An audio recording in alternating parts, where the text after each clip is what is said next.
এই যে স্ট্রাকচারটার কথা বলেছিলাম যে তোমার বড় বাক্য গঠন করার ক্ষেত্রে তোমার S A V O one O two D one D two M one M two PTR নিশ্চয়ই তোমাদের মনে আছে। তো এটা এই স্ট্রাকচারটা জানলে পরে তোমার অনেক বড় বড় বাক্য তুমি সহজে গুছিয়ে লিখতে পারবে এবং তোমার ইংলিশ সেন্টেন্সে কোন ওয়ার্ডের পরে কোনটা বসবে, ওয়ার্ডের যে তোমার সিকোয়েন্স, ঠিক আছে, ওয়ার্ডের যে সিকোয়েন্স এটা তোমার অনেক ক্ষেত্রে যখন বড় বাক্য হয়ে যায় তোমরা তালগুল পাকিয়ে ফেলো, এটা যদি মনে রাখো তাহলে তোমার ইজিলি এটা ধরতে পারবে। এটা ম্যাক্সিমাম বাক্য তুমি এই স্ট্রাকচারটা দ্বারা করতে পারবে, ম্যাক্সিমাম বাক্য, তোমার ব্যতিক্রম তো আছেই।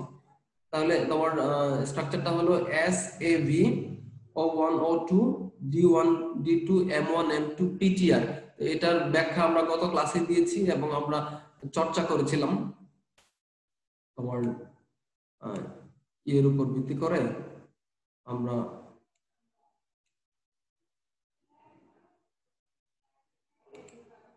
আচ্ছা এখন তোমাদেরকে একটু আরেকটু তোমাদের জানিয়ে রাখি, সেটা হলো তোমরা দেখতে পাচ্ছ যে তোমার ফ্রি হ্যান্ড রাইটিং এর জন্য যে জিনিসগুলো আমি কিছুক্ষণ আগে বলেছি, যে বিষয়গুলো আমাদেরকে মাথায় রাখতে হবে, যেগুলো ইউজ করতে হবে, যেগুলো ব্যবহার করে আমরা বাক্যকে বড় করতে পারবো, সেন্টেন্সকে লং করতে পারবো, সেই আমাদের যে কৌশলগুলোকে আমরা এই যে 6টা কৌশল, 6টা টেকনিক আমরা সেন্টেন্সে অ্যাপ্লাই করতে পারি। এই 6টা কি কি? একটা হলো মডিফিকেশনস, এবং এটা নিয়ে গত ক্লাসে আমরা আলোচনা করেছি। এটা হলো মডিফিকেশনস। মডিফিকেশনস কি? সহজ কথা, আমার মডিফায়ার্স। আমরা তোমার প্যাসেজ লিখি বা রিপোর্ট লিখি, প্যারাগ্রাফ লিখি, letter, application, what ever we write, we must have to use these techniques to make a long sentence or to make long sentences. যেমন মডিফিকেশনস বলতে হচ্ছে মডিফায়ার্স, ইউজেস অফ মডিফায়ার্স কে বোঝানো হয়। তো মডিফায়ার আমরা জানি প্রি মডিফায়ার, পোস্ট মডিফায়ার, তারপর তোমার ডেংলিং মডিফায়ার। প্রি মডিফায়ারের মধ্যে যে বিপরীতগুলো আছে এগুলো আমরা কিন্তু মডিফায়ার, যে তোমার মনে রাখবা গ্রামার যে আমরা শিখি, কেন শিখি গ্রামার গুলা? গ্রামার যে 12টা আইটেম আমাদের আছে, এই 12টা আইটেম মূলত রাইটিং পার্ট, তোমার স্পোকেন পার্টে ভালো করার জন্য কিন্তু আসলে ওই গ্রামার গুলো আমাদেরকে চর্চা করার জন্য বলা হয়েছে। সুতরাং এই যে মডিফায়ার্স এর যে ব্যবহার আমরা করি, এই মডিফায়ার্স দ্বারা কি করা যায়? মডিফায়ার্স দ্বারা তোমার ইয়ের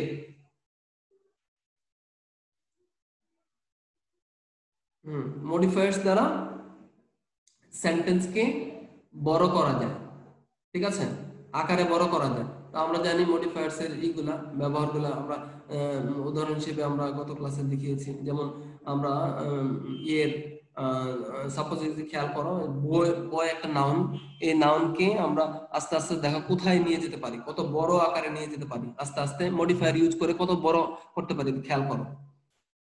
বয় বালক, এর আগে ডিটারমিনার ইউজ করে আমরা বলতে পারি এ বয়, একটি বালক। তারপর দেখো a good boy, a good boy, একজন ভালো ছেলে।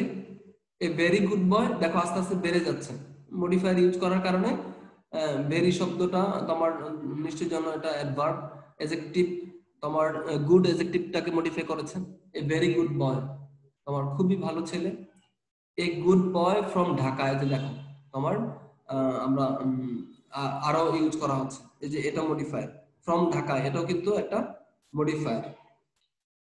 ওকে, তাহলে দেখো তোমার পোস্ট মডিফায়ার আর কি, তোমরা জানো প্রি মডিফায়ার, পোস্ট মডিফায়ারের ব্যবহার।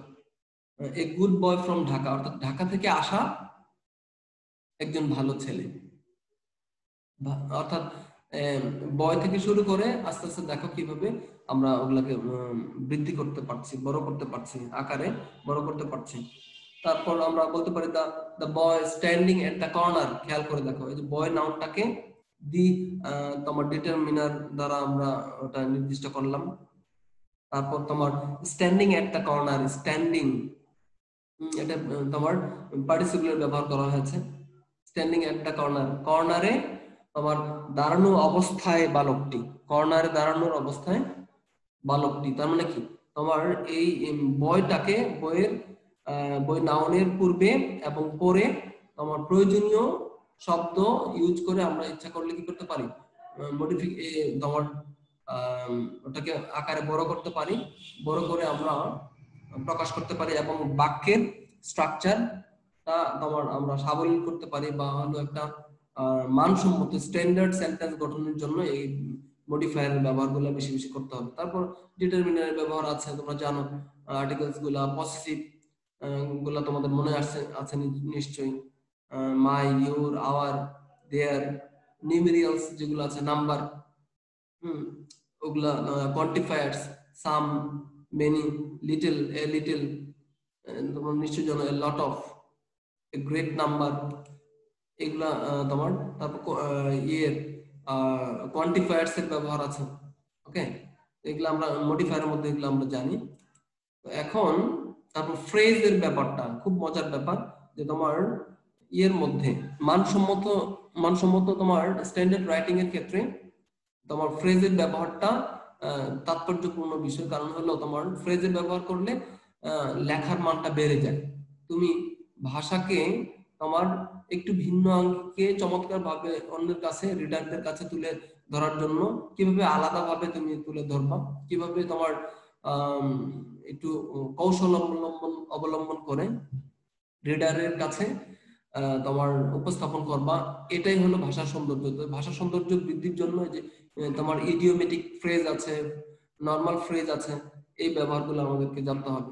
ইনফিনিটিভের ব্যবহার আমরা জানতে হবে। ইনফিনিটিভ ফ্রেজ আমরা জানি 2 + be1 প্লাস প্রয়োজনীয় শব্দ মিলে ইনফিনিটিভ ফ্রেজ গঠিত হয়। তারপর হচ্ছে তোমার প্রিপজিশনাল ফ্রেজের ব্যবহার করতে হবে। প্রিপজিশনাল ফ্রেজ অনেকগুলো আছে। প্রিপজিশনাল ফ্রেজ তোমার যেমন আমরা একটু উদাহরণ দেখি, যে তোমার এ ম্যান অফ লেটার্স, এই যে দেখো প্রিপজিশন প্লাস নাউন মিলে প্রিপজিশনাল ফ্রেজ তৈরি হয়। আবার ফ্রেজাল প্রিপজিশন আছে। প্রিপজিশনাল ফ্রেজ কাকে বলে, তোমার যে ফ্রেজটা প্রিপজিশন দ্বারা গঠিত এটা। আবার তোমার ফ্রেজাল প্রিপজিশন বলতে হচ্ছে যে ফ্রেজটা প্রিপজিশন হিসেবে ইউজ হয় ওটাকে বলা হয় ফ্রেজাল প্রিপজিশন। আমরা প্রচুর ব্যবহার ওগুলো জানি, by dint of, on account of, with a view to, with an aim to, look forward to, তোমরা নিশ্চয়ই এগুলো জানো। ওকে, আমরা একটু দেখে নিই প্রিপজিশনাল ফ্রেজের কিরকম ব্যবহার। যেমন a man of letters, a man of letters মানে হলো তোমার পণ্ডিত ব্যক্তি।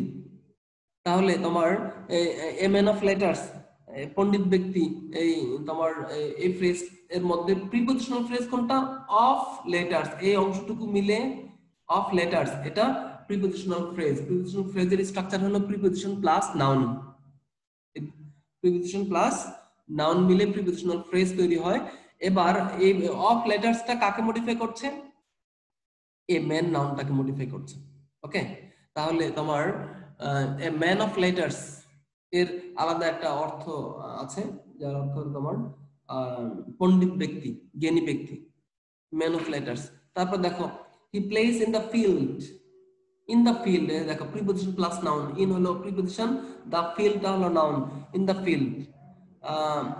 এখন এদের আবার বাক্যের মধ্যে যখন আমরা ওই যে স্ট্রাকচারের কথা বলেছি, S A V, O1 O2 D1 D2 M1 M2 PTR বলেছি না, ওখানে কিন্তু ইন দ্য ফিল্ডের আর একটা পরিচয় আছে, ওটা কি অ্যাডভার্বের হিসেবে কাজ করে। যেমন he plays in the field, he plays in the field, সে মাঠে খেলে, কোথায় খেলে, ইন দ্য ফিল্ড। ওই যে আমরা বলেছি place, PTR, P for place, T for time, আর হলো রিজন। তাহলে তোমার এই যে ইন দ্য ফিল্ডটা কার আনসার দিচ্ছে, প্লেসের আনসার দিচ্ছে, পি এর আনসার দিচ্ছে। ওকে, আচ্ছা। আর এর তোমার আরেকটা পরিচয় হলো এটা প্রিপজিশনাল ফ্রেজ। এই প্রিপজিশনাল ফ্রেজটা কাকে মডিফাই করেছে, ভার্বকে মডিফাই করেছে। He plays in the field, সে কোথায় খেলে, মাঠে খেলে। তাহলে তোমার কোথায় দ্বারা প্রশ্ন করলে কিন্তু অ্যাডভার্ব পাওয়া যায়, অ্যাডভার্ব অফ প্লেস পাওয়া যায়, তোমরা জানো, ঠিক আছে। হোয়েন দ্বারা প্রশ্ন করলে অ্যাডভার্ব অফ টাইম পাওয়া যায়। হাউ দ্বারা প্রশ্ন করলে অ্যাডভার্ব অফ ম্যানার পাওয়া যায়, ওই যে এম পাওয়া যায়, এম মনে আছে, M1 M2, এম মানে ম্যানার, ম্যানার 1। আচ্ছা, হাউ দ্বারা প্রশ্ন করে ওটা পাওয়া যায়, তারপরে হলো তোমার he is an interested, he is he is he is interested an হবে না এটা, he is interested in games, he is interested in games, সে খেলাধুলায় প্রচুর আগ্রহী। কোথায় আগ্রহী? খেলাধুলায়। এইভাবে তোমার আমরা প্রিপোজিশনাল ফ্রেজ ইউজ করে বাক্যকে বড় করতে পারি, তার পার্টিসিপেলের ব্যবহার করতে পারি। যেমন দেখো তোমার I so the girl singing, গান আমি মেয়েটিকে গান করা অবস্থায় দেখলাম। কি অবস্থায় দেখলাম? গান করা অবস্থায়, সিঙ্গিং, গান করা অবস্থায়, এটা তোমার প্রেজেন্ট পার্টিসিপেলের ব্যবহার। Okay, the boy singing a sweet song is my student. খেয়াল করে দেখো, এই যে ইজ হলো ভার্ব, ইজ এর আগে টোটালটা subject. The boy singing a sweet song, এই যে সিঙ্গিং এ সুইট সং, এটা মডিফায়ার হিসেবে কাজ করছে, এটা তোমার present participle, present participle phrase use করা হয়েছে। Present participle phrase, present participle phrase কাকে বলে? Verb plus ING, verb V1 plus ING, ING যুক্ত ভার্ব যখন তোমার অ্যাডজেক্টিভের কাজ করে ওটাকে বলা হয় তোমার প্রেজেন্ট পার্টিসিপল। ওকে, এবং প্রেজেন্ট পার্টিসিপলের সাথে প্রয়োজনীয় শব্দ বসে যে ফ্রেজটা তৈরি হয় ওটাকে বলা হয় প্রেজেন্ট পার্টিসিপল ফ্রেজ। তাহলে এখানে দেখো দা boy singing a sweet song, তোমরা অনেক ক্ষেত্রেই এটা ভুল করে থাকো যে ভার্ব প্লাস আইএনজি দেখলেই তোমার মনে হয় যে এটা কন্টিনিউয়াস টেন্স, কিন্তু আসলে কন্টিনিউয়াস টেন্স নয়, এটা কন্টিনিউয়াস টেন্স বোঝাচ্ছে না, এটা ফাইনাইট ভার্ব নয়, এটা নন ফাইনাইট ভার্ব। ওকে, তাহলে the boy singing a sweet song এর অর্থ হলো তোমার চমৎকার গান গাচ্ছে এমন ছেলেটি ইজ মাই স্টুডেন্ট, এমন ছেলেটি এমন ছেলেটি কি? আমার ছাত্র। অর্থাৎ দা boy singing a sweet song, অনেকগুলা ছেলে একত্রে আছে, ওখানে একজন ছেলে তোমার গান গাচ্ছে, ওই ছেলেটাকে আমি বর্ণনা করছি এইভাবে, the boy singing a sweet song is my student, যে ছেলেটা কি তোমার গাচ্ছে, চমৎকার একটি গান গাচ্ছে, ওই ছেলেটাই আমার ছাত্র। তাহলে এই যে তোমার বয় নাউনটাকে আমরা ডিটারমিনার ইউজ করেছি, সিঙ্গিং এ সুইট সং এটা প্রিপোজিশনাল ফ্রেজ ইউজ করেছি, এইভাবে আমরা তোমার পার্টিসিপল ইউজ করে সেন্টেন্স বড় করতে পারি, এগুলো মডিফায়ার। সুতরাং মডিফায়ারের ব্যবহারগুলো প্রচুর আছে, আমি একটু খুব দ্রুত পড়িয়ে যাচ্ছি কারণ এগুলো এর আগে দেখিয়েছি। যেমন দেখো the passage above is very difficult, উপরের প্যাসেজটি খুবই কঠিন। The passage above is very difficult, এখানে দেখো তোমার উপরের প্যাসেজটি খুবই কঠিন, প্যাসেজটি খুবই কঠিন, আবার এই অ্যাবাভ শব্দটা ইউজ করার ফলে তোমার বোঝাচ্ছে যে কোন প্যাসেজটি? উপরের প্যাসেজটি, উপরের প্রদত্ত প্যাসেজটি। ওকে, তুমি ইচ্ছা করলে আরো বড় করতে পারো, দ্য প্যাসেজ গিভেন অ্যাবাভ, তুমি বলতে পারো দ্য প্যাসেজ গিভেন অ্যাবাভ, উপরে দেয়া প্যাসেজটি ইজ ভেরি ডিফিকাল্ট, খুবই কঠিন। তো এইভাবে আমরা অ্যাডভার্ব ইউজ, অ্যাডভার্বটাও কিন্তু মডিফায়ার হিসেবে কাজ করে, আমরা জানি অ্যাডজেক্টিভ এবং অ্যাডভার্বই আসলে মডিফায়ার হিসেবে ইউজ হয় সেটা।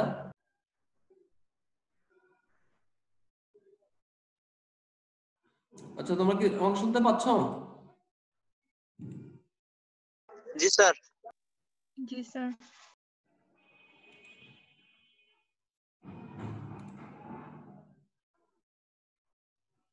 আচ্ছা, তারপর দেখো তোমার রিলেটিভ ক্লজ, খুব মজার একটা ব্যাপার। রিলেটিভ প্রনাউন দিয়ে যে ক্লজ গুলো তৈরি হয় ওদেরকে বলা হয় রিলেটিভ ক্লজ, এবং এই রিলেটিভ ক্লজের ব্যবহার কিন্তু প্রচুর আছে বাক্যের মধ্যে। তুমি প্যাসেজ পড়ো, প্যারাগ্রাফ, কম্পোজিশন পড়ো, অ্যাপ্লিকেশন পড়ো, রিপোর্ট পড়ো, এনি কাইন্ডস অফ তোমার বিগ রাইটিং, লার্জ রাইটিং যখন তুমি পড়বা তখন অবশ্যই সেখানে বাক্যগুলো খেয়াল করে দেখবা রিলেটিভ ক্লজের ব্যবহার আছে।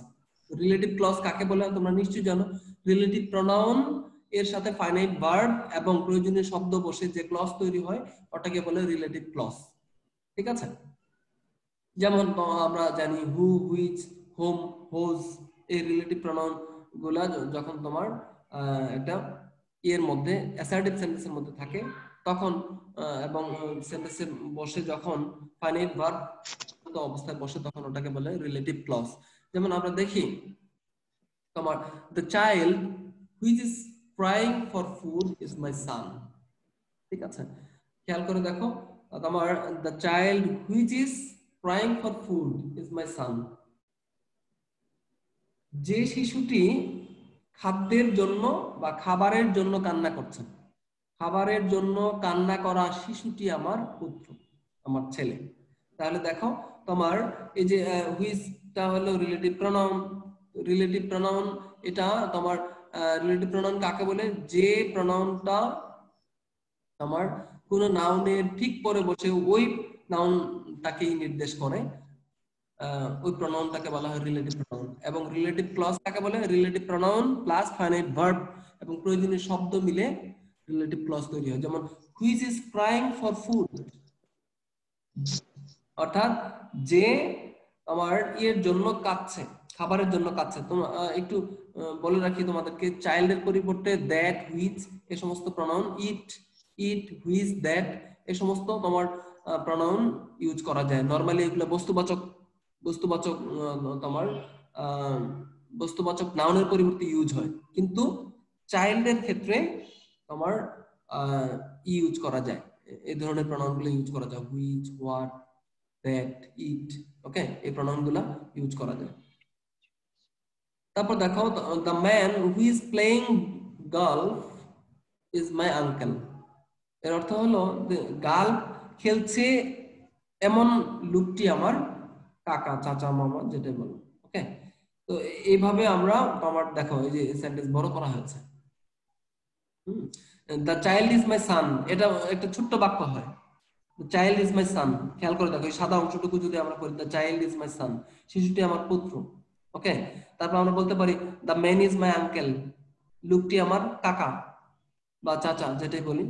তাহলে ওটাকে আবার বড় করে আমরা রিলেটিভ ক্লজ যখন ইউজ করব, তখন সেন্টেন্সের মানটা বেড়ে যায়, স্ট্যান্ডার্ড হয়ে যায়, মানসম্মত হয়। ওকে, এবং তোমার ওজন বেড়ে যায়। তুমি যা বললা এটা একদম হলো না, এটা দুর্বল সেন্টেন্স হলো না, একটা শক্তিশালী স্ট্যান্ডার্ড মানের একটা বাক্য তৈরি করার ক্ষেত্রে রিলেটিভ প্রনাউন, রিলেটিভ ক্লজের ব্যবহার করবা। এই যে দেখো তোমার the child is my son, এটা একজন লিখলো, আর তুমি লিখলা the child which is crying for food is my son, তখন কি হয়ে গেল? বাক্যটা তোমার মান বেড়ে গেল। ওকে, তারপর এখন অ্যাপোজিটিভস এর ব্যবহার আমরা গত ক্লাসে দেখিয়েছি। অ্যাপোজিটিভস এর ব্যবহার তোমরা জানো, তোমার অ্যাপোজিটিভও কিন্তু মডিফায়ারের অংশ। অ্যাপোজিটিভস যেমন তোমার আমরা খেয়াল করো, এখানে তিনটা বাক্য লক্ষ্য করো। He is William Shakespeare. Okay, তিনি William Shakespeare. He wrote a tragedy titled King Lear, তিনি কিং লিয়ার নামক একটা ট্র্যাজেডি নাটক লিখেছিলেন। ট্র্যাজেডি অর্থ হলো বিয়োগান্তক নাটক কে বোঝানো হয় tragedy. This is one of my favourite place, play মানে নাটক, ঠিক আছে? ট্র্যাজেডি মানে বিয়োগান্তক নাটক, প্লে মানে নাটক, প্লে মানে খেলা করা, আর এখানে প্লে অর্থ নাটক বোঝাচ্ছে। আবার প্লে অর্থ হলো বাজানো, ঠিক আছে? I am going to play the piano. আচ্ছা, নেটওয়ার্ক বারবার অসুবিধা করছে, আনস্টেবল হয়ে যাচ্ছে। তোমরা কি আমাকে শুনতে পাচ্ছ? জি স্যার। ওকে, আচ্ছা, অ্যাপোজিটিভের ব্যবহার একটু খেয়াল করে দেখো। তো এই তিনটা বাক্যকে কিভাবে আমরা তোমার একটা বাক্যে রূপান্তর করব একটু খেয়াল করে দেখো। দেখো বলা আছে কিং লিয়ার, কিং লিয়ার। এবার কিং লিয়ারের পরিচয় দেওয়া হচ্ছে, এই tragedy written by William Shakespeare. এই যে দেখো উইলিয়াম শেক্সপিয়ার কথা বলা হয়েছে, তিনটা বাক্যে যে মূল বিষয় এটা একটা বাক্যে আমরা সমাধান করতে পারি। কিং লিয়ার, কিং লিয়ারের পরিচয় দেওয়া হচ্ছে। আমরা তোমাদেরকে বলেছি মডিফায়ার যখন আমি পড়িয়েছি তখন বলেছি যে তোমার অ্যাপোজিটিভ কাকে বলে? অ্যাপোজিটিভ হলো নাউনকে ডেসক্রাইব করবে, ঠিক আছে, অন্য একটা তোমার যে অংশটুকু তোমার কোনো নাউনের পরিচয় দেয় ওটাকে আসলে অ্যাপোজিটিভ বলে। একদম আমরা সহজ বাংলায় যদি বলতে যাই, নাউনকে ডেসক্রাইব করবে, নাউনের পরিচয় দিবে, এরকম। যেমন কিং লিয়ার, কিং লিয়ার মানে কিং লিয়ারটা কি আসলে এটা পরিচয় দিচ্ছে। দেখো এরপরে একটা কমা, অ্যাপোজিশন, অ্যাপোজিটিভ যখন আমরা ইউজ করি ওই তোমার যে নাউনের পরিচয় দেওয়া হবে ওই নাউনের পরে কমা দিতে হয়, এবং পরিচয় দেওয়ার পরেও আরেকটা কমা দিতে হয়। এটা অনেকে খেয়াল করো না, এটা খেয়াল করবা যে তোমার যে নাউন এর পরিচয় দেওয়া হয় ওই নাউনের পরে একটা কমা, এবং যে পরিচয়টা তুলে ধরা হলো ওই পরিচয়টার পরেও একটা কমা ইউজ করতে হয়। তারপরে হলো ভার্বের ব্যবহার। আমরা দেখি তোমার কিং লিয়ারের পরিচয় দেওয়া হচ্ছে a tragedy written by William Shakespeare. Fine, এই যে দেখো উইলিয়াম শেক্সপিয়ারের কথা বলেছি, উনি লিখেছেন। এই দুইটা বাক্যের মধ্যে যা আছে এটা অল্প কথা আমরা শেষ করলাম। A tragedy written by William Shakespeare মানে কি? কিং লিয়ার হলো এমন একটা তোমার বিয়োগান্তক নাটক যা তোমার উইলিয়াম শেক্সপিয়ার কর্তৃক লিখিত হয়েছে। উইলিয়াম শেক্সপিয়ার কর্তৃক লিখিত একটা ট্র্যাজেডির নাম হলো কিং লিয়ার। এটাকে দেখো চমৎকার ভাবে বাক্যের মধ্যে যখন তুমি তুলে ধরবা, দেখো এই সেন্টেন্স গুলো একদম খামখেয়াল, একদম এই সেন্টেন্স গুলো খুবই দুর্বল। He is William Shakespeare, he wrote a tragedy title King Lear, this is one of my favourite plays. এই যে দেখো এই বাক্যগুলা কিন্তু একদম খুবই সাধারণ সাদামাটা বাক্য, সাদামাটা। আর এখানে বলা যেতে পারে আমরা অলংকার ব্যবহার করেছি। এখানে তোমার অ্যাপোজিটিভ ইউজ করে বাক্যের একটা আলাদা মান দেওয়ার চেষ্টা করছি। King Lear a tragedy written by William Shakespeare, এই কিং লিয়ারের পরিচয় দেওয়া হচ্ছে। Okay, is one of my favourite plays. Okay, এই যে দেখো এই অংশটুকু আমরা কি করেছি এর মধ্যে নিয়ে এসে ফেলেছি, is one of my favourite place. এইভাবে তোমার ডিফাইনার্স অথবা অ্যাপোজিটিভস ইউজ করে আমরা বাক্যের সৌন্দর্য বৃদ্ধি করতে পারি, বাক্যকে বড় করতে পারি, বাক্যের মান বৃদ্ধি করতে পারি। ওকে, তারপর তোমার ইউজিং অ্যাবসলিউট অর সাসপেনশন, এটা তোমাদের জন্য একটু অ্যাডভান্স লেভেলের, এটা অনেক ক্ষেত্রে তোমাদের কঠিন লাগতে পারে, তারপরে একটু আলোচনা করছি। তো তোমার অ্যাবসলিউট অর সাসপেনশন এটা কি? ঠিক আছে, আমরা দুটো বাক্য দেখে নিই। হি was a beggar but we didn't know ইট। তিনি একজন ভিক্ষুক ছিলেন, কিন্তু এই বিষয়টা আমরা জানতাম না, আমরা জানি না, বা আমরা জানিনি, আমাদের জানা ছিল না। You will be surprised to learn it. এই বিষয়টা জেনে তুমি আশ্চর্য হবে। ওকে, এবার তোমার অ্যাবসলিউটের ব্যবহারটাকে অ্যাবসলিউট হিসেবে আমরা কি পাই দেখো, তোমার he was, you will be surprised to learn. খুব মজার ব্যাপার, খেয়াল করে দেখো, এটা কিন্তু এই এই বাক্যটার সাথে কোনো সম্পর্ক নাই। দেখো আমরা এই অংশটুকু যদি বাদ দেই, you will be surprised to learn, এই অংশটুকু যদি বাদ দেই তাহলে আমরা পাচ্ছি কি, he was a beggar but we didn't know it. এটা কিন্তু বাক্য হয়ে যাচ্ছে।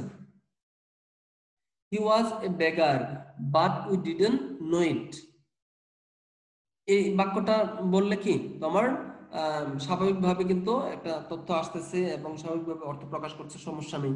কিন্তু মাঝখানে আমরা এই যে অ্যাবসলিউট হিসেবে এই অংশটুকু কেন নিয়ে আসবো, যেটা তোমার রিডারকে একটা তোমার ইয়ে করতে ফেলে দেবে, রিডারকে একটা তোমার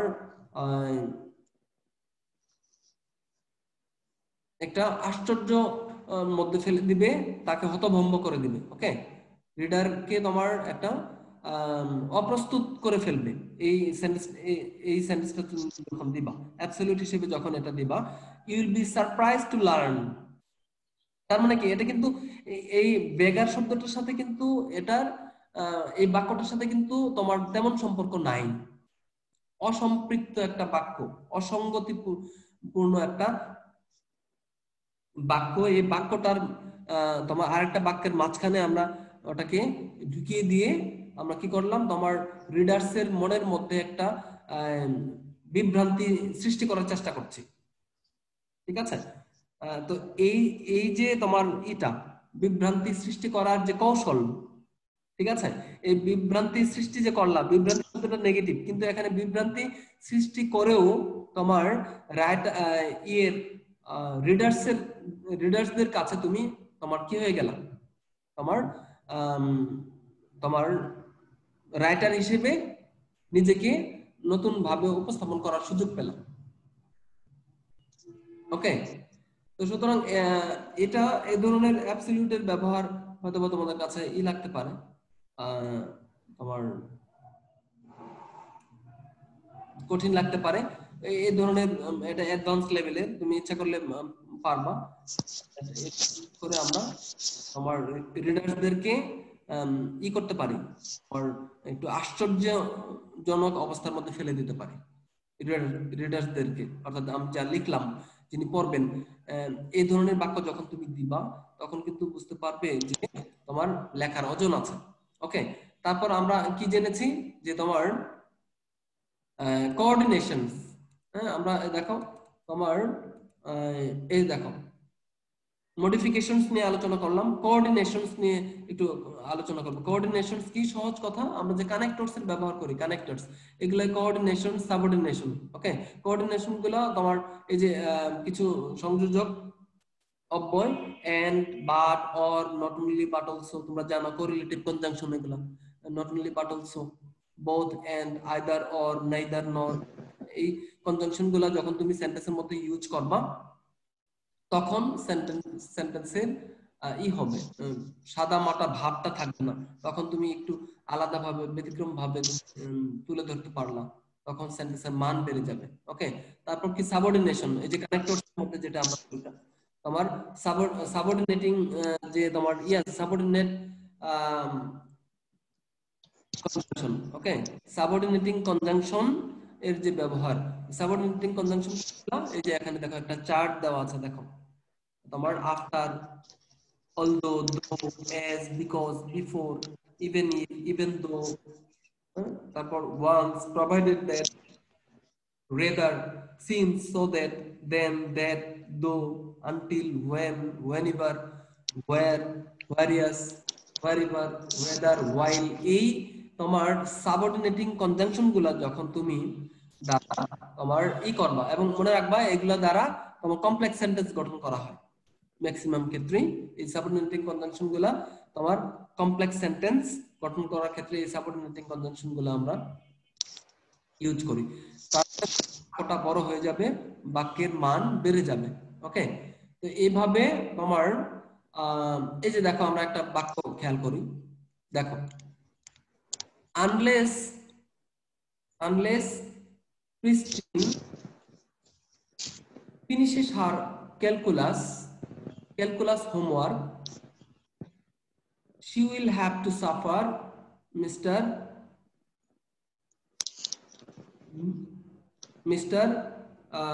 Nuben's wrath in class tomorrow. দেখো এই যে আনলেস এর ব্যবহারটা, আনলেসটা কি? এটা একটা সাবঅর্ডিনেটিং কনজাংশন। আনলেস অর্থ হলো যদি না, মিনিং জানার চেষ্টা করবা, যদি না। Okay, unless Christine finishes her calculus homework,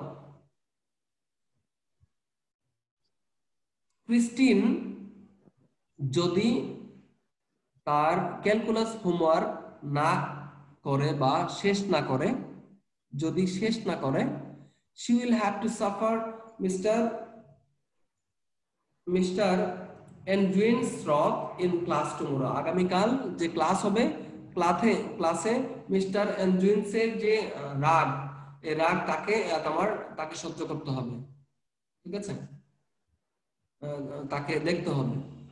এখন দেখো এই যে আনলেস এর ব্যবহারটা যে করলাম, আনলেসটা কি? এখানে সাবঅর্ডিনেটিং কনজাংশন, এবং এটা হলো সাবঅর্ডিনেট, তোমরা জানো subordinate clause. Unless Christine finishes her calculus homework. Okay, Christine যদি তার ক্যালকুলাস এর যে কাজ দেওয়া হয়েছিল, বাড়ির কাজ, এটা যদি শেষ না করে, তাহলে তাকে সাফার করতে হবে আগামীকাল। তাহলে তোমার এই যে দেখো তোমার ক্লজ, প্রিন্সিপাল ক্লজে আমরা দেখতে পাচ্ছি she will have to suffer Mr. Andrews wrath in class tomorrow। তাহলে এই যে tomorrow ইউজ করলাম, in class ইউজ করলাম, এই যে in class এটা ফ্রেজ, tomorrow অ্যাডভার্ব ইউজ করলাম।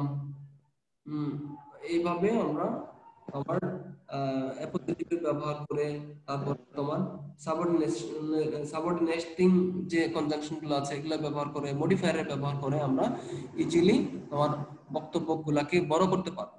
তাহলে আমরা গত ক্লাস এবং আজকের এতটুকু সময়ের মধ্যে আমরা যে জিনিসটা জানলাম সেটা হলো যে কিভাবে আমরা বাক্যগুলোকে বড় করতে পারবো, বড় করার উপায়টা কি?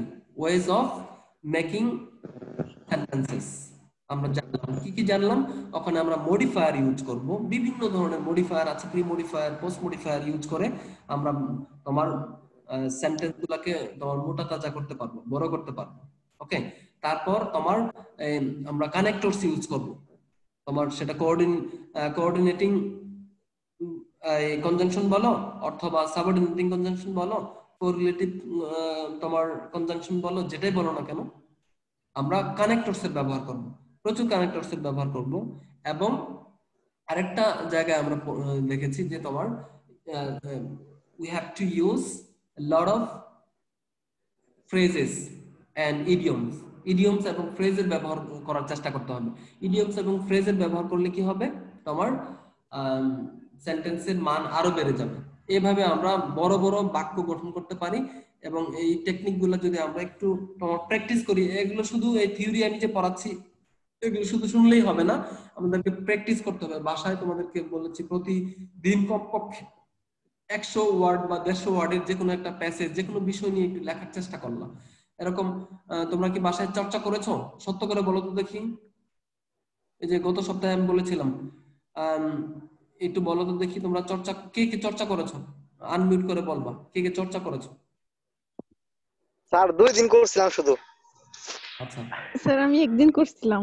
আচ্ছা ফাইন। স্যার আমিও একদিন করছি। হ্যাঁ, চেষ্টা করবো, ভুল হোক। আমার কথা হলো তোমার you will do mistake first, this is very normal.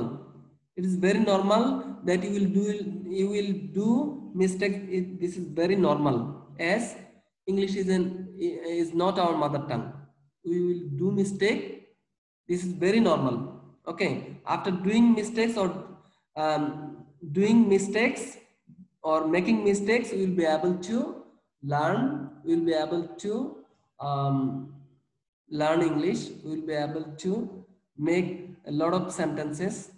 We'll be able to we'll be able to express our thoughts, emotions, whatever we want to express, whatever we want to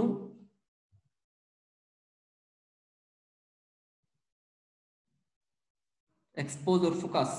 Okay, তাহলে তোমার একটু চর্চা করতে হবে। চর্চা না করলে কাজে লাগবে না। শুধু এই যে আমরা থিওরি যে ক্লাস করছি এটা চলবে না। আচ্ছা, আরেকটা কথা বলি যে তোমার আমাদের শব্দ বাড়াইতে হবে। ঠিক আছে, সবচেয়ে মজার, সবচেয়ে গুরুত্বপূর্ণ এবং 80% ক্ষেত্রে আমাদের এটা লাগবে। তুমি যেটা বলো না কেন, লিখতে গেলে তোমার শব্দ জানতে হবে। সেন্টেন্সের স্ট্রাকচার জানলা বা তুমি সবই গ্রামার বুঝলা, কিন্তু তুমি শব্দ জানো না, তাহলে তো হবে না। শব্দ জানার জন্য কি করতে হবে? শব্দ জানার জন্য প্রতিনিয়ত তোমার বেশি বেশি ইংলিশ পড়তে হবে। বিশেষ করে তোমাদেরকে বলেছি যে তোমার ইংলিশ নিউজ পেপার পড়বা, আর কিছু দরকার নেই। ধরো এত বেশি কিছু দরকার নেই। তোমার যে ইংলিশ ফর টুডে বইটা আছে ওটা দেখবা, এবং হলো প্রতি শুক্রবারে পারলে প্রতি শুক্রবারে তোমার পড়বা, ডেইলি স্টার নিউজ পেপার নিবা একটা করে বাসায়, এবং সপ্তাহে যখনই সুযোগ পাবা ওই ডেইলি স্টারের নিউজ গুলো দেখার চেষ্টা করবা। ঠিক আছে? আচ্ছা, আজকে তাহলে তোমাদেরকে আমি একটু দেখাতে চাই, তোমার নিউজ পেপার কিভাবে পড়তে হয় এটা নিয়ে একটু আলোচনা করতে চাই। কি বলো? Newspaper. জি স্যার, স্যার কিন্তু পড়ার সিস্টেম বুঝতেছি না স্যার। আচ্ছা হ্যাঁ, এটা একটু দেখাতে চাই। কি বলো? Sure sir. আমরা দেখি যে কিভাবে তোমার নিউজ পেপার পড়বো। আমি তোমার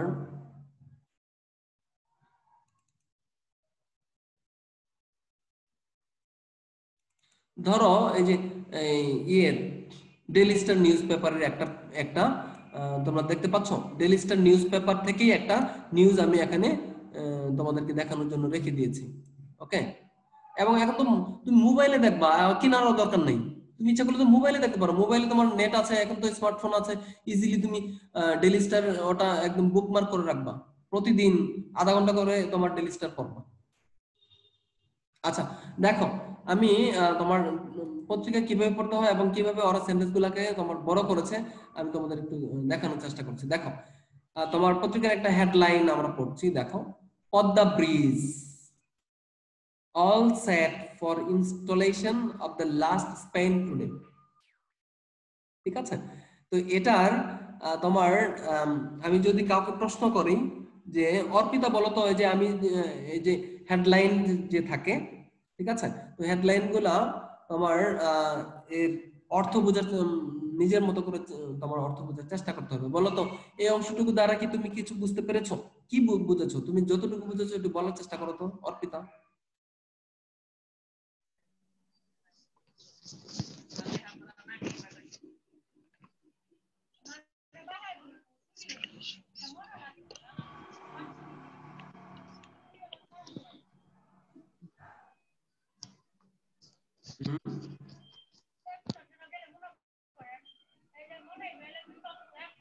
আচ্ছা, বলার চেষ্টা করো, তুমি পারবা এমন কোনো কথা না, জাস্ট চেষ্টা করো যে এখানে তুমি এটা পড়ো তো, কি লেখা কি আছে পড়ো।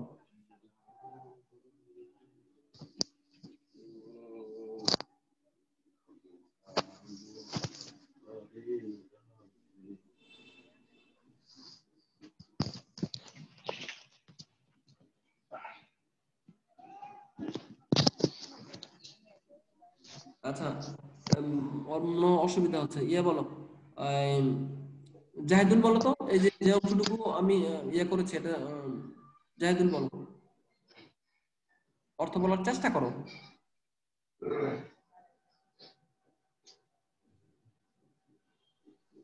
জাহিদুল বলো, জাহিদুল আনমিউট করে বলো, জাহিদুল।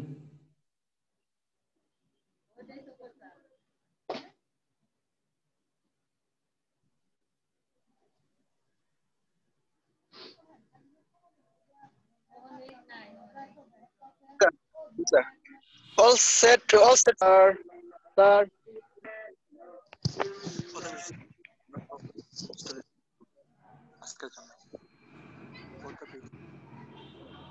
Sir. আচ্ছা, বুঝতে পারছি। তাহলে আমি একটু বলে দিচ্ছি, তোমরা আনমিউট করো, সবাই আনমিউট করো। হ্যাঁ, বলো। ঠিক আছে, দেখো তোমার বলা হচ্ছে পদ্মা ব্রিজ, এই যে রিপোর্টটা পদ্মা ব্রিজকে নিয়ে লেখা, রিপোর্টটা পদ্মা ব্রিজকে নিয়ে লেখা, এবং আমার যে কারণে হলো হেডিংটা হয়েছে এরকম, হেডলাইনটা হয়েছে এরকম, অল সেট, সব ধরনের প্রস্তুতি শেষ। খুব মজার ব্যাপার, অল সেট দ্বারা সব ধরনের প্রস্তুতি শেষ, এটা বোঝাচ্ছে। কিন্তু তুমি যে ভার্বাল মিনিং করবা,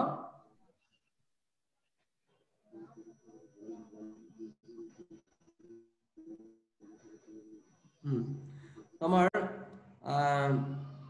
ভার্বাল যে তোমার মিনিং করবা, ওই মিনিং করলে কিন্তু চলবে না। অল মানে হলো সবাই, আমরা জানি সব, সব।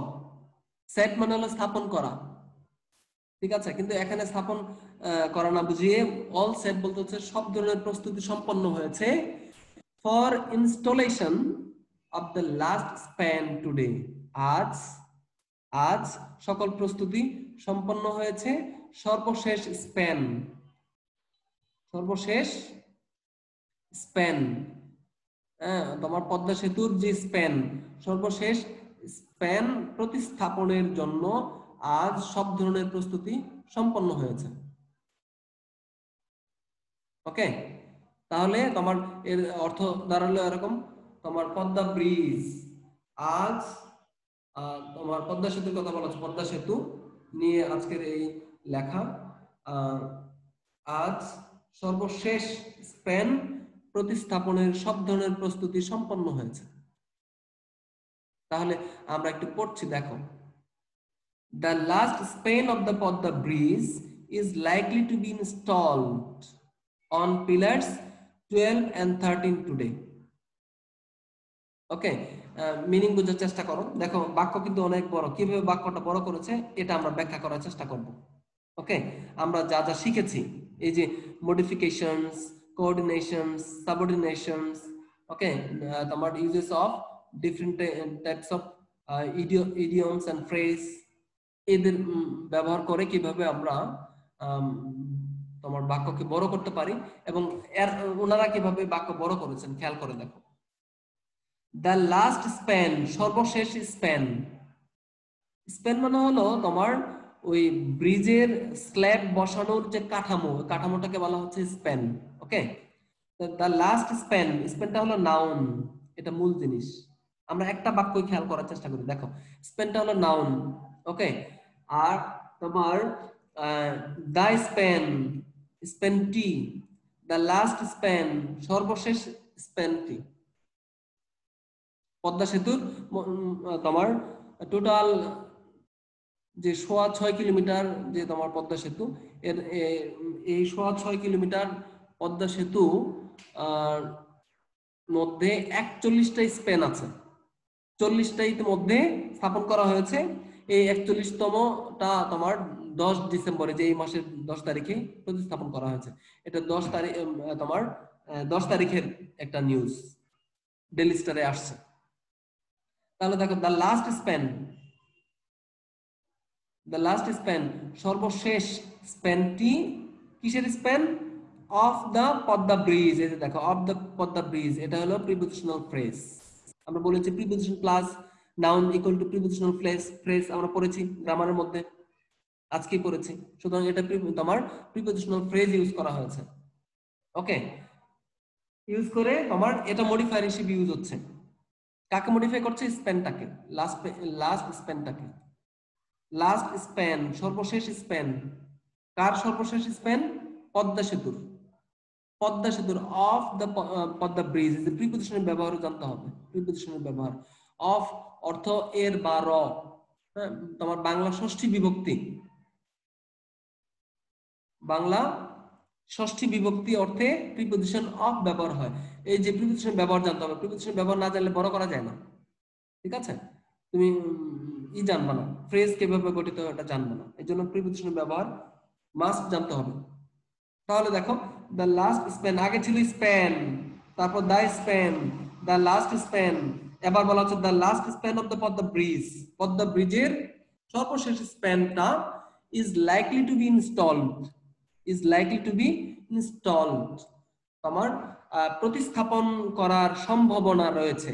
Is likely, I am likely to go there, আজ আমার যাওয়ার সম্ভাবনা আছে। এরকম সেন্টেন্স গঠন করার ক্ষেত্রে ইজ লাইকলি ইউজ করা যেতে পারে, to be verb plus likely, okay. সেখানে আমার যাওয়ার কথা ছিল, ওকে, তোমার I was likely to go there, আজ আমার এখানে আসার কথা, তখন কি হবে?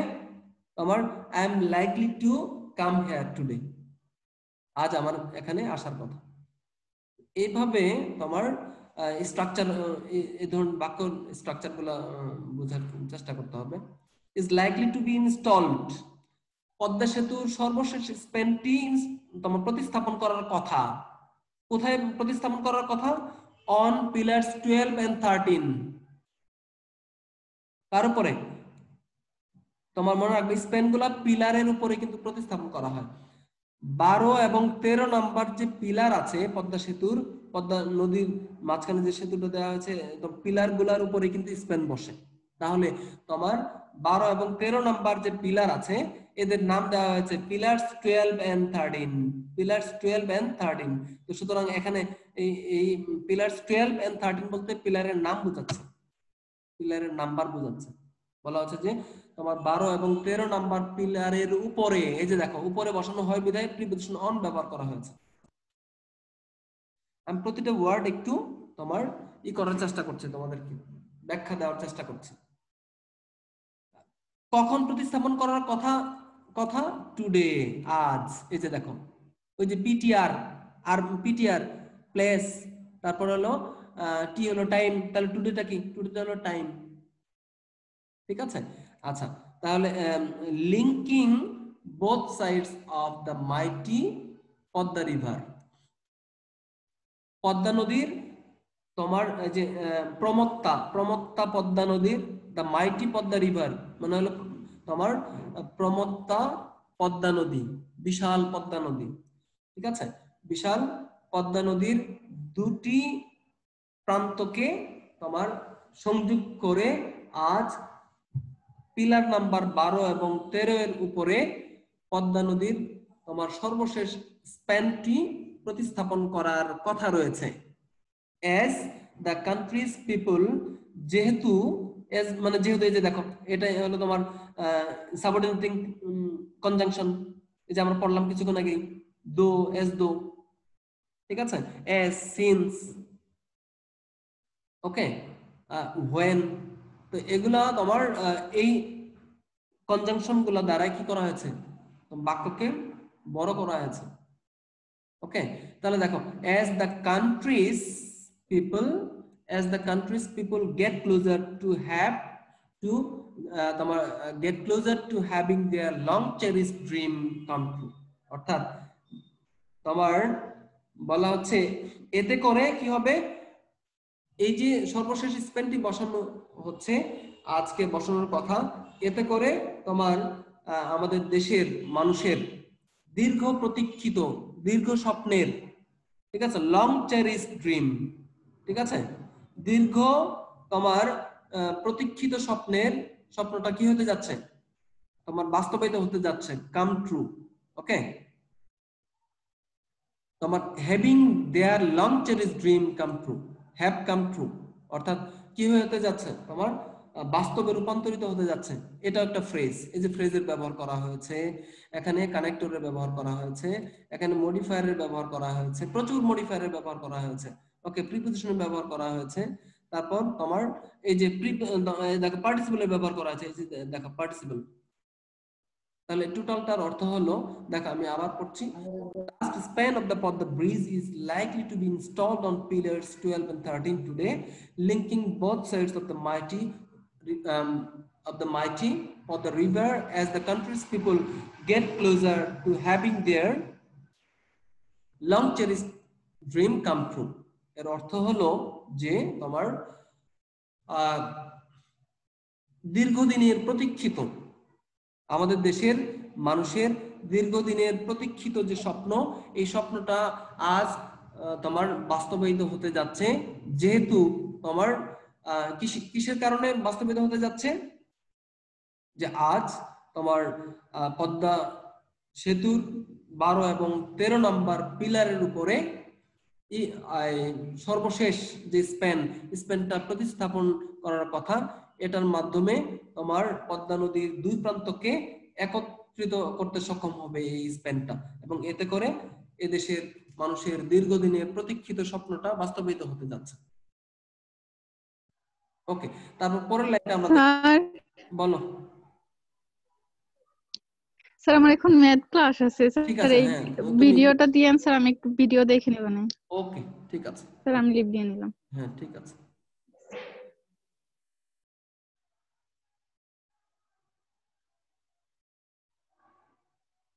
আচ্ছা, তাহলে দেখো আমরা আরেকটা বাক্য দেখি, পরের বাক্যটা দেখি। দা বলো দেখি, সূচনা আমাদের সাথে এটা আছো? সূচনা, সূচনা আছো? জি স্যার। হ্যাঁ, এই তোমার দ্বিতীয় বাক্যটা একটু পড়ার চেষ্টা করো।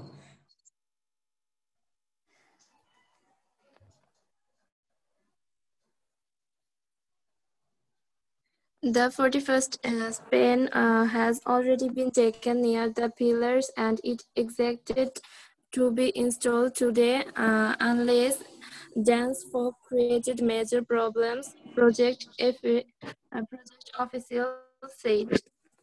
ওকে, একটু অর্থ বলার চেষ্টা করো, আমি হেল্প করতে পারবো, অসুবিধা নেই, তুমি চেষ্টা করো, আশা করি পারবা।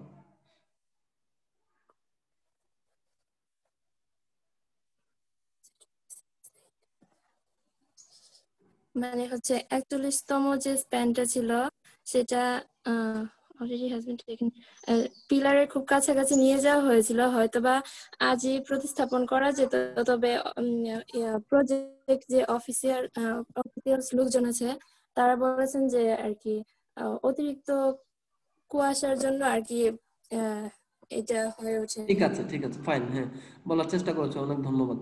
অর্থাৎ তোমার এই পদ্মা সেতু বাস্তবায়নের যে তোমার কর্মকর্তারা আছেন তাদেরকে বলা হচ্ছে, তারা পদ্মা সেতু বাস্তবায়নের যে প্রজেক্ট, এই প্রজেক্টের তোমার দায়িত্বপ্রাপ্ত অফিসার যারা আছে তাদেরকে বলা হচ্ছে প্রজেক্ট অফিসিয়ালস। এটা প্রজেক্ট অফিসিয়ালস, এটা নাউন ফ্রেজ, দেখো তোমার এটা নাউন ফ্রেজ, প্রজেক্ট অফিসিয়ালস। ওকে, এবং এই প্রজেক্ট অফিসিয়ালস, এই প্রজেক্টটা গ্রামারের ভাষায় এখানে কি নাউন এডজেক্টিভের কাজ করছে, এটা নাউন, এটাও নাউন। তাহলে দেখ প্রজেক্ট অফিসিয়ালস এই প্রকল্পের যে কর্মকর্তা যারা আছে, সেতু বাস্তবায়ন প্রকল্পের কর্মকর্তা যারা আছেন তারা বলেছেন যদি আজ unless dense fog creates major problems, যদি তোমার তীব্র অর্থাৎ ঘন কুয়াশা, ডেন্স ফগ বলতে হচ্ছে ঘন কুয়াশাকে বোঝানো হচ্ছে, ঠিক আছে, dense fog creates major problems, যদি ঘন কুয়াশা বড় ধরনের সমস্যা সৃষ্টি না করে 41তম পিলারটি তোমার আজকেই কি করা হবে, is expected to be installed, আজকেই তোমার প্রতিস্থাপন করার কথা রয়েছে। প্রজেক্ট অফিসিয়ালরা বলেছেন যে যদি না হয়, তোমার ঘন কুয়াশা বড় ধরনের সমস্যা সৃষ্টি না করে, তাহলে 41তম পিলার যেটি 41তম স্প্যান যা ইতোমধ্যে পিলারের নিকটে নিয়ে যাওয়া হয়েছে এবং আজকেই এটা প্রতিস্থাপন করার কথা, যদি তোমার তীব্র কুয়াশা বড় ধরনের সমস্যা না করে। তাহলে এইভাবে দেখো, তোমার কাছে অপরিচিত কোনো ওয়ার্ড থাকলেও কিন্তু কি পাবা, এখানে অর্থ কিন্তু তুমি করতে পারতেছো, ঠিক আছে, তোমার একটু গেজ করে কিন্তু মিনিং তুমি করতে পারছো। তার মানে কি, তোমার যখন তুমি এই পড়তে থাকবা তখন নতুন নতুন শব্দ তুমি জানতে পারবা, প্রয়োজন অনুযায়ী শব্দ ব্যবহার করা আছে ওইভাবে জানতে পারবা। এবার দেখো আমরা একটা ডিরেক্ট স্পিচ দেখার চেষ্টা করি। We hope to install the last span tomorrow. আগামীকাল লাস্ট স্প্যানটা প্রতিস্থাপন করার আমাদের প্রত্যাশা আছে। The span has already been taken near the pillars. পিলারের নিকটবর্তী ইতিমধ্যে স্প্যানটাকে নিয়ে যাওয়া হয়েছে। এটা বলেছেন আর কি, কে বলেছেন? বেলায়েত হুসাইন নামক একজন ব্যক্তি। এবার দেখো এই যে অ্যাপোজিশনের ব্যবহার, আমরা যে তখন যে বললাম যে অ্যাপোজিটিভের ব্যবহার কিভাবে করে বড় করা যায়, বেলায়েত হুসাইনের পরিচয় দেওয়া হচ্ছে। কি পরিচয়? উনি কে? Executive director of Bangladesh bridge authority. Bangladesh bridge কর্তৃপক্ষ, সেতু কর্তৃপক্ষ নামক যে প্রতিষ্ঠান আছে, এই প্রতিষ্ঠানটার উনি নির্বাহী পরিচালক, এক্সিকিউটিভ ডিরেক্টর মানে নির্বাহী পরিচালক। কে? বেলায়েত হুসাইন। ওই যে আমরা কিং লিয়ারের পরিচয় পড়লাম, কিং লিয়ার এই tragedy written by William Shakespeare কিছুক্ষণ আগে আমরা পড়লাম, ঠিক আছে। ওই জন্য এইভাবে তোমার এখানে অ্যাপোজিটিভ ইউজ করা হয়েছে। বেলায়েত হুসাইন যিনি হলেন তোমার যিনি বাংলাদেশ সেতু কর্তৃপক্ষের নির্বাহী পরিচালক, তিনি তোমার কি করেছেন? তিনি বলেছেন, ওকে, সেইড, এই যে বলেছেন। আবার এখানে দেখো এই কমার পরে আবার আরেকটা অ্যাপোজিটিভ ইউজ করা হয়েছে, the executing agency of the project. এবার বলো তো তোমার তোবা বলো তো, তোবা বলো the executing agency of the project. এই যে এটা কার অ্যাপোজিটিভ বলো তো? এটা কার অ্যাপোজিটিভ? বেলায়েত হুসাইনের অ্যাপোজিটিভ নাকি ব্রিজ অথরিটির অপোজিটিভ? Sir bridge authority. হ্যাঁ, এটার এই অ্যাপোজিটিভটা হলো তোমার বাংলাদেশ ব্রিজ অথরিটির। এই ব্যক্তির না, বেলায়েত হুসাইনের না। বেলায়েত হুসাইন হলো bridge authority, Bangladesh bridge authority বলার পরে আবার তার পরিচয় দিচ্ছে। তার মানে দেখো কত বড় করা যায় বাক্য, ঠিক আছে, এভাবে কিন্তু বড় করা যায়। তোমার ব্রিজ অথরিটি পরিচয় দিচ্ছে, বাংলাদেশ ব্রিজ অথরিটিটা কি, এটা কি ধরনের প্রতিষ্ঠান। যে রিডার পত্রিকা পড়ছে সে এটা তো জানতে পারে যে বাংলাদেশ ব্রিজ অথরিটিটা কি জিনিস, তখন সে এতটুকু পরেই বুঝতে পারবে যে ব্রিজ অথরিটিটা হলো the executing agency of the project, অর্থাৎ তোমার পদ্মা সেতু বাস্তবায়ন যে প্রকল্পটা, এই প্রকল্পটার তোমার বাস্তবায়নের জন্য যে তোমার এক্সিকিউটিভ এজেন্সি, ঠিক আছে, নির্বাহী প্রতিনিধি হলো এটা তোমার বাংলাদেশ ব্রিজ অথরিটি। এবং এই বাংলাদেশ ব্রিজ অথরিটির এক্সিকিউটিভ ডিরেক্টর হলেন বেলায়েত হোসেন, যিনি উপরের কথাটা বলেছেন। দেখো তোমার খেয়াল করে দেখো যে তোমার এখানে বলা হচ্ছে ইতোমধ্যে স্পেনটি পিলারের কাছে নিয়ে যাওয়া হয়েছে, যা আগামীকাল প্রতিস্থাপন করার ব্যাপারে আমরা আশাবাদী। বেলায়েত হোসেন এই কথাটা বলছে। এখন বেলায়েত হোসেন এই কথাটা বলছে, এতেই তো শেষ হওয়ার কথা, তাহলে এত কথা বলার দরকারটা কি? তার পরিচয় দিচ্ছে কেন? কারণ রিডারদের কাছে তো স্পষ্ট হওয়া, রিডার তো প্রশ্ন করতে পারে যে বেলায়েত হোসেনটা কে, who is Belayet Hossain, what is the identity of Belayet Hossain, Belayet হোসেনের পরিচয়টা কি, তখন বেলায়েত হোসেনের পরিচয় দেওয়া হচ্ছে। দেখো, executive director of Bangladesh authority bridge, Bangladesh bridge authority. আবার পরবর্তীতে তোমার এই যে বাংলাদেশ ব্রিজ অথরিটি বলার কারণে এর পরিচয় আবার দিচ্ছে যে bridge authority, Bangladesh bridge authority এটা আবার কি জিনিস, রিডারদের কাছে প্রশ্ন আসতে পারে। তখন যে কারণে হলো এই যে তোমার বলা আছে বাংলাদেশ ব্রিজ অথরিটিটা হলো is the executing agency of the project, প্রজেক্টটা বাস্তবায়নের নির্বাহী প্রতিনিধি হলো আসলে এই বাংলাদেশ সেতু কর্তৃপক্ষ। এইভাবে আমরা সেন্টেন্সের প্যাটার্ন জানতে পারবো, ধরতে পারবো ইজিলি, বেশি বেশি যদি তুমি পড়ো। আদারওয়াইজ শুধু গ্রামার পড়লে হবে না, এই যে আমি যে তোমার কথাগুলো বলছি এটা শুধু শুনলেই হবে না, এগুলা তোমার পারলে তোমার প্রতিদিন তোমার 10 মিনিট বা আধা ঘন্টা করে হলেও তোমার মোবাইলে ডেইলি স্টার পত্রিকা পড়ার চেষ্টা করবো, তাহলে সেন্টেন্সের স্ট্রাকচার ধরতে পারবা, বড় বড় বাক্য কিভাবে করতে হয় সেটা জানতে পারবা, ফ্রেজের ব্যবহার জানবা, প্রিপজিশনের ব্যবহার জানবা, মডিফায়ারের ব্যবহার জানবা, অ্যাপোজিশনের কিরকম ব্যবহার হয় এটা জানতে পারবা, সেন্টেন্স কিভাবে বড় করতে হয় সেটা ইজিলি এই প্র্যাকটিসের মাধ্যমে জানবা। ওকে, আরেকটা বাক্য দেখি, ইনস্টলেশন।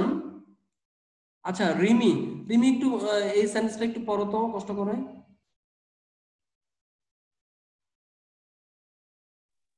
জি স্যার। এই সেন্টেন্সটা একটু পড়ার চেষ্টা করো। ওকে, Installation of pairs and spans had been the main challenge facing the project and it expected to be over.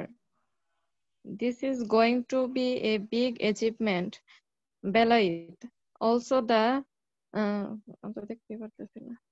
Secretary of Bridge Division, told the Daily Star last night. Okay fine, ঠিক আছে, thank you. আমি এর অর্থটা বলছি, তোমরা একটু খেয়াল করো এবং সেন্টেন্সটা কিভাবে গঠিত হয়েছে এটা একটু বোঝানোর চেষ্টা করছি। আমি সেন্টেন্সের স্ট্রাকচারটা গুলাকে ধরা কিভাবে তুমি ধরতে পারো, তোমরা কিভাবে ধরতে পারো এই জন্য কিন্তু এই আলোচনাগুলো করছি, কিভাবে সেন্টেন্স গুলা গঠিত হয়েছে, কিভাবে নাউনটাকে বড় করে মডিফায়ার ইউজ করে বড় করা হয়েছে, এগুলো একটু ধরন তোমাদের চেষ্টা করছি আমি, একটু খেয়াল করো। বলছে ইনস্টলেশন অফ পিয়ার্স, দেখো piers and spans had been the main challenge. এই যে এর এতটুকু অর্থ আমরা করার চেষ্টা করি। ইনস্টলেশন মানে প্রতিস্থাপন, অফ মানে এর, আমরা বলেছি প্রিপজিশন ব্যবহার জানতে হবে। তোমার বাংলা যে ষষ্ঠী বিভক্তি আছে র এর, এই ষষ্ঠী বিভক্তি অর্থে প্রিপজিশন অফ ইউজ হয় এবং প্রচুর ব্যবহার হয় অফের ব্যবহারটা, খুব মজার ব্যাপার।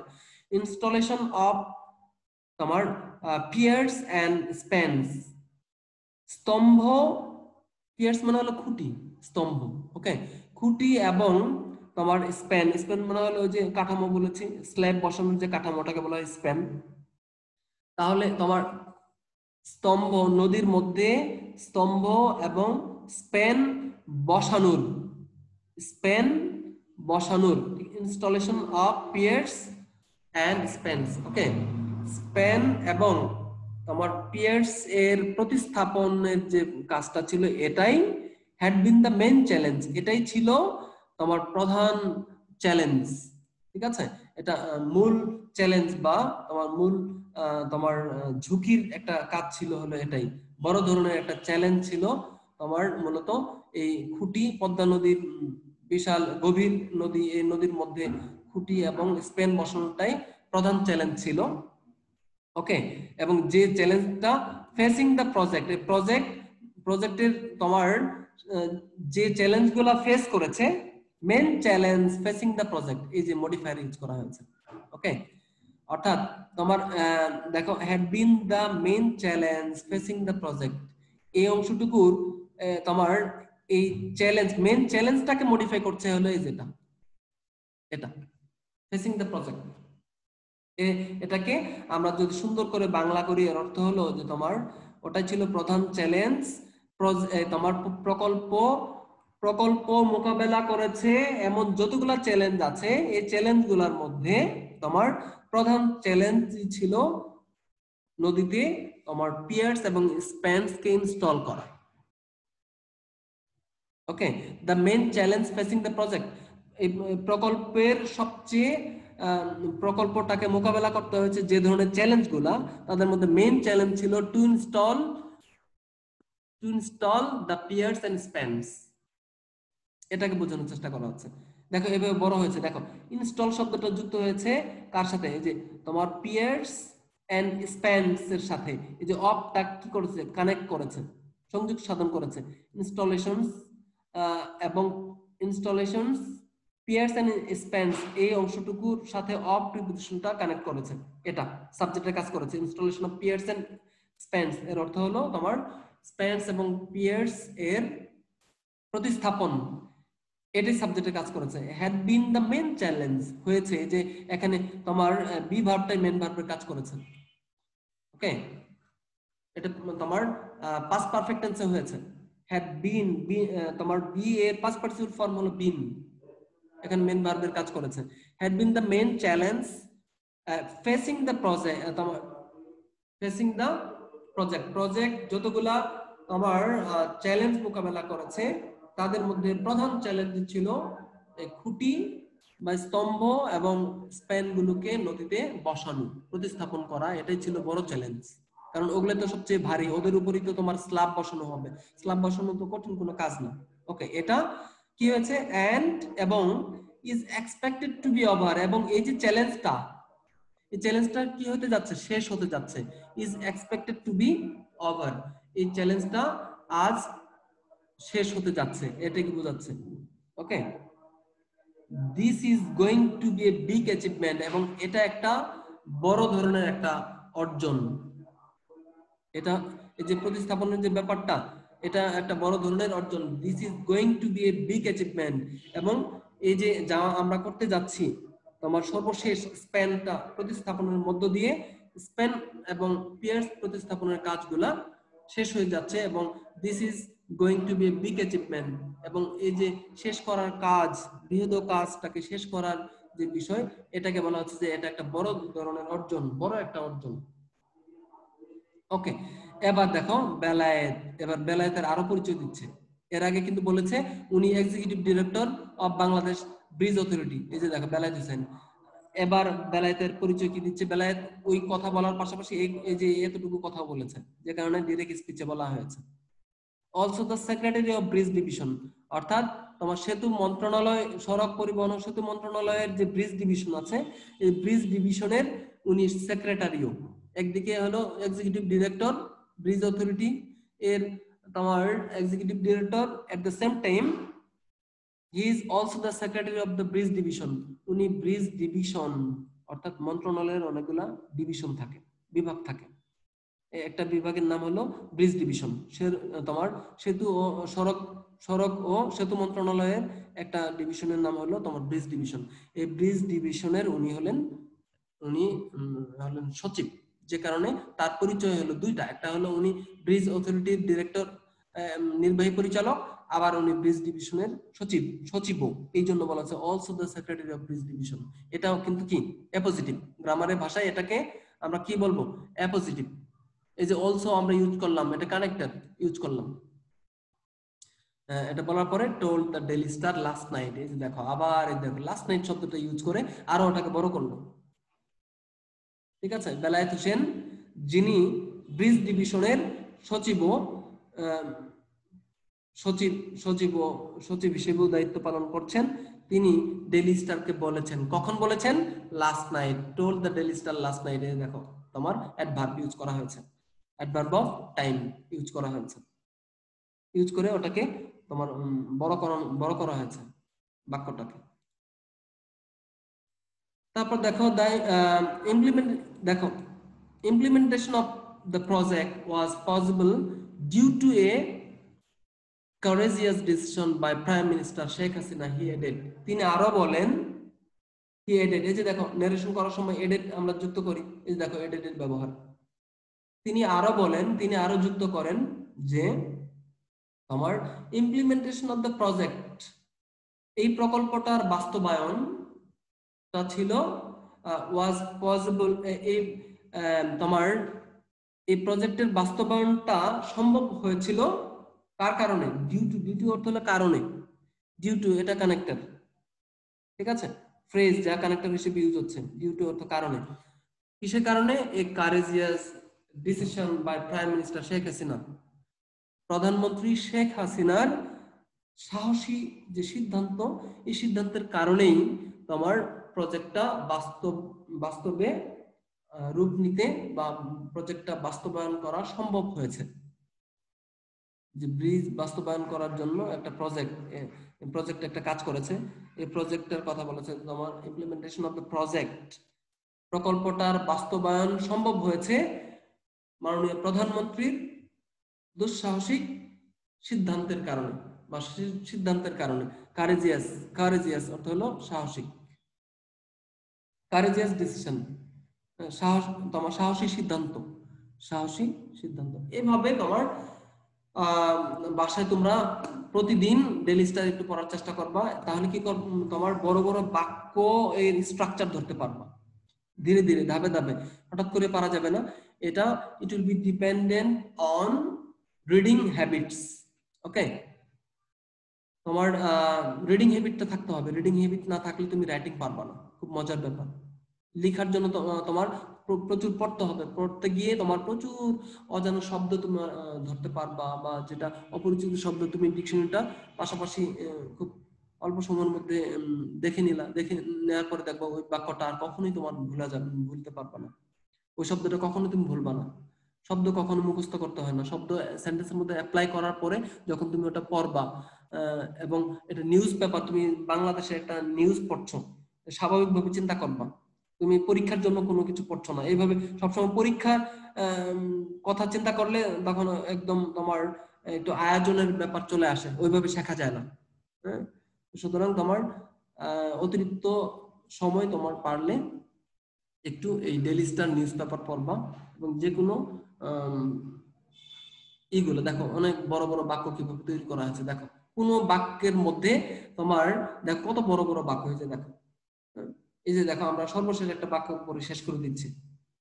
the bridge project, the Padma Bridge project, Padma Bridge যে প্রকল্পটা, এটা is being implemented, কি হতে যাচ্ছে, কি হচ্ছে, is being implemented, বাস্তবায়িত হচ্ছে, with the country's own funds, দেশের নিজস্ব অর্থায়নে, দেশের নিজস্ব অর্থায়নে বাস্তবায়িত হচ্ছে। এই দেখো phrase, with the country's own funds। ওকে, বাক্যটাকে তোমার খন্ড খন্ড অংশে তুমি বিভক্ত করো। যেমন এটা হলো, দেখো খেয়াল করো, এটা হলো সাবজেক্ট, is being implemented, এটা ভার্ব, ঠিক আছে। এবার দেখো তোমার বাস্তবায়িত হচ্ছে তোমার with the country's own funds, কার সাহায্যে, দেশের নিজস্ব অর্থায়নে, এটা অ্যাডভার্ব অফ ম্যানার, ঠিক আছে। এটা তোমার যে ভার্বটাকে মডিফাই করছে, তাহলে এই যে ফ্রেজ, এই ফ্রেজ তোমার দ্বারা এই ভার্বটাকে মডিফাই করছে, এটা তোমার অ্যাডভার্বের কাজ করছে। আফটার দা, এই যে আফটার একটা কনজাংশন, হ্যাঁ, এটা তোমার ক্লজকে কি করে, তোমার যুক্ত করে, সেন্টেন্সের মধ্যে ক্লজকে যুক্ত করে।